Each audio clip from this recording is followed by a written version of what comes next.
আসসালামু আলাইকুম এভরিওয়ান। শাঁসের পিঠা বানাবো। যে চাল ভিজিয়ে 2 পট চাল দিছি আতপ, আর আধা পট দিছি মানে সিদ্ধ চাল দিয়ে ভিজায় রাখছি মানে 5-6 ঘন্টা, পরে ব্লেন্ডার করে এইভাবে এইভাবে দিয়ে পরে এখানে শাঁসের পিঠা বানাচ্ছি। মুরগি গোস্ত খাওয়াবে। এই যে হয়ে গেছে, পিঠাটি সুন্দর হয়েছে।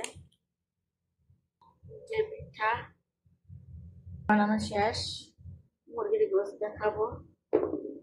মানে যে গোস্ত দিয়ে, মুরগির গোস্ত দিয়ে ঝোল টোল দিয়ে পিঠা দিব দোকানে, কর্মচারীরা খাবে।